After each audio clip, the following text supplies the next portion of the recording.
Put it on there. Mike here, so let's get right into it. Rick Ross may be a whiz when it comes to business moves, but that doesn't necessarily mean his mathematical skills are up to score. During an interview with Afrotech, he admitted he didn't know his multiplication and reflected on making jokes in school to hide the fact that he didn't know the answer. I was a jackass. Yeah, without a doubt. And I think, and I was a jackass. I was a comedian. I had a good sense of humor. I was the funny dude and all that. And I don't think just because I naturally wanted to be the jackass, but I didn't know the answers to the questions and all the stuff that they was writing on the wall. And that might have been my way to cover that up because I never learned my multiplication. Still to this day. On top of his successful rap career, Rick Ross is a current business. Hold on, bruh. What? You don't know your multiplication? Well, bro, my daughter about to be ahead of you in a minute. She's 6 years old. Really? I didn't know, man. These some big dummies up here. How you got up? Now it makes me question some of this guy's business moves. You don't know multiplication, bro? I mean, come on. I mean, multiplication ain't that hard. Once you learn addition, bro, I mean, it's like, multiplication really ain't that hard after that. You should be able to do it all the way up to 12. Some people do it to 15. They know all the way up to their 12s, and then they go to 15. Like, golly. The resume that includes restaurants like Wingstop, Checkers and Rowley's, and he also has liquor brands like Bel Air, Bumba, Master P's Rap Snacks, and Timberland and Swiss. And I wonder, he probably don't even know the real business moves and the real language that was in them contracts. He probably just the face of it, like Diddy was for Ciroc, and then he wasn't really even the ambassador. Man, I wouldn't be surprised if he getting finessed in them contracts. Swiss Beats Versus. Not only that, but he also owns his own beer grooming line called Rich. As soon as pre-algebra came up in class, Rose was lost and knew he wanted to focus on becoming a master speaker. Imagine when they began going into pre-algebra, A equals E. That shit was like a whole nother language to me. I just wanted to walk out of the damn, what are you talking about? Like, A equals E? When did this shit come? Like, yo, you know what I'm saying? And it was just, so I knew right then while I was sitting in the math class, I wanted to learn to be a great speaker. Because when I'm speaking to somebody, I don't want them to know, my shortcomings in my other areas. So that's what made me become a writer. And I think that's why I'm an author now. Rick Ross decided. What? So you don't want to learn math, but you want to learn how to speak. And you want to learn how to rap, and you want to learn how to sound sweet. That sounds dumb as hell. The people with the nicest properties were the ones who were self-employed, which inspired him to think big. Me walking back and forth to school every day in Carol City where I was living at, I noticed the people who had the nicest homes were people who worked for themselves. Mm-hmm. Whether they had a landscaping company or if they had a roofing company, a toilet fixing company, a plumbing company. I knew I wanted to have something that I worked for myself. And so what I did know was as a youngster, I never wanted to be a dentist. Negro, they still know how to do math though. How did you correlate that between them having a nice... You don't think that they know how to do math, that they're a dentist? They absolutely know how to do math. Dog, oh my God, man. Just because they got money don't make them smart. I never wanted to be a doctor. I never thought about none of that. Never, not one time that I had those desires. I knew I would either play sports, I would play football, or I would be doing something, on my own. And like making music for the Black community and ruining all the little kids that look up to you. That's what you wanted to do. That's what you rather do.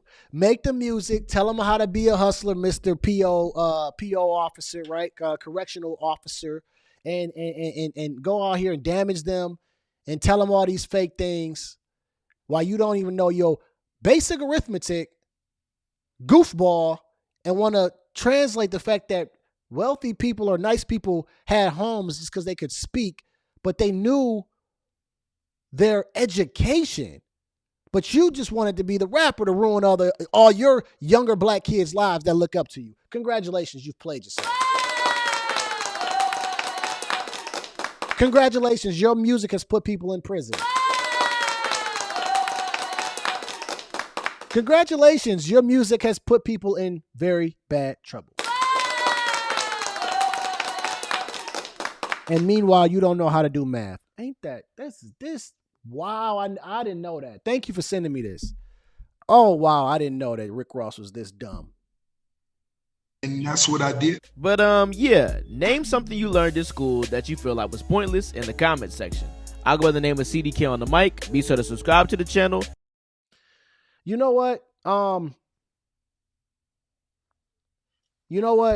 School is, as I got older and as I'm older now, school is not worthless or meaningless. It's actually very, very important. There's a lot of great things you learn in school. The simple part of you going to school, it teaches you how, like, even when you get a job, how you got to show up, even when you don't want to. But then they teach you just the basic parts of just how to operate as a person, right? So you're learning English, you're learning how to write, so you're learning how to write an essay, like when you write an email. You're learning math, so like when you learn like basic things, like when it comes to money, right? You know how that works. You know how to add certain things. You're learning about even other curriculums that people learn, such as chemistry. Some people do, biology and all type of things. So school is 100% useful, as far as what you learn, because it gets your brain moving into what you may want to learn and what you may want to do down the road. It just opens up your mind to things. I can't believe that Rick Ross does not know how to use simple multiplication in today's day and age. What?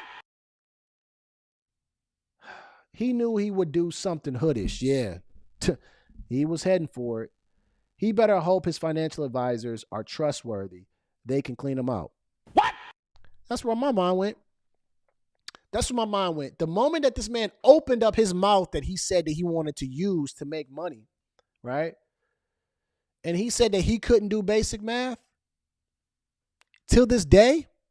I said, well, hold on. How your money looking in? Because you telling us that you the biggest boss. But how you the biggest boss, but you don't even know basic arithmetic? How does that work? How do you become a boss, but you don't know how to add? I'm sorry. Let me give him his credit. He know how to add. He know how to add. He don't know how to multiply. So are you just trusting? Are you putting your money to trust your financial advisor that they tell you the right thing? You know how many people have gotten scammed like that, huh? I'm sure, now that I think about it, his business dealings, wouldn't be surprised if I find out that those are bad business dealings, or like I said, it's like a Diddy case, because Diddy wasn't like an owner of Ciroc or nothing like that. I forgot what he was. He wasn't even like an ambassador, man. He just portrayed that to people. I wouldn't be surprised if he's just like some type of little face of these companies and he ain't really making no money. Just like he went out there and bought that crazy house from Evander Holyfield that was in Coming to America too. Man, wow. Yeah, I agree. Now it's like, yeah, he doesn't have any room to talk about 50 Cent. He said that, how can 50 Cent be a diabolical genius after what Charlamagne said, because how he was saying like, hey man, Diddy, I can buy this from you. And 50 Cent was like, Rick Ross was like, nah, he ain't. He filed for bankruptcy. But you don't even know how to do basic math. You don't know how to do multiplication. 50 Cent could be much smarter than you, much more strategic than you. And you notice sometimes whenever you hear Rick Ross speak, y'all laugh, right? We laugh because he says stuff that's funny, but then it sounds stupid. And we're really laughing because it sounds dumb. But he somehow made it sound kind of like cool because he's a rapper.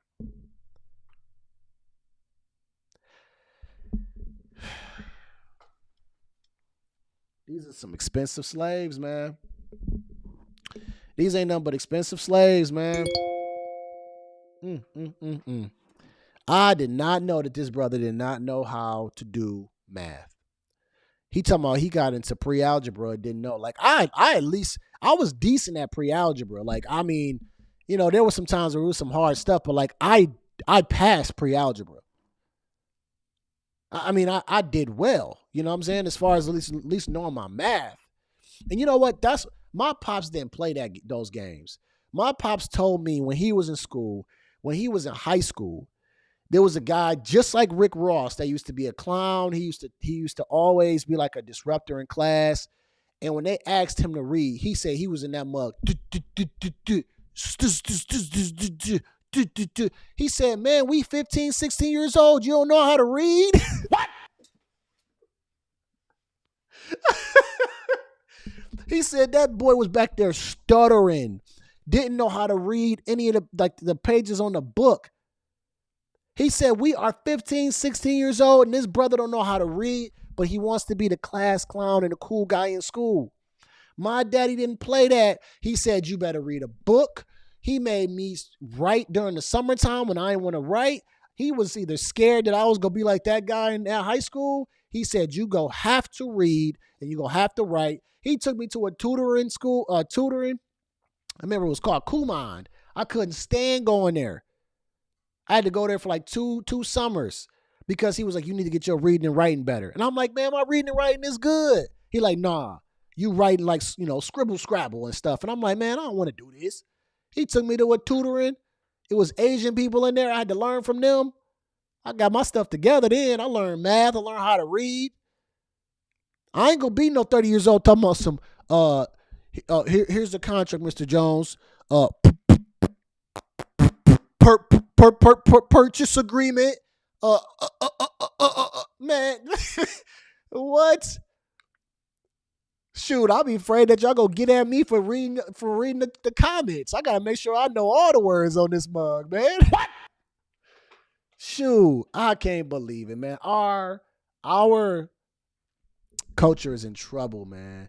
And we're gonna be even in more trouble now because the kids that's coming up listening to Sexy Red and all these other people, they're gonna be in trouble. They're gonna be in trouble. They ain't gonna know how to read. They're gonna know how to twerk, though. They're gonna know how to twerk. They're gonna know how to twerk and have babies. Yeah, that's what they're gonna learn how to do. That's another topic for another show, right? We on Wealth Wednesdays. Yes. I did see Charleston White on Cam Newton's podcast. I'm gonna have to say that for the next show. I actually was gonna make a video on that, but yes, I did, man. And it's actually my next video that I'm gonna make tomorrow. Absolutely great interview with Charleston White and Cam Newton. Cam Newton, that boy was nervous. We'll get off this, man. So thank you, Shawan. Appreciate you sending me that video. And I think it's cool too to be able to react real time, first time. But yes, I seen Charleston White's interview. I'm gonna make a video on that tomorrow.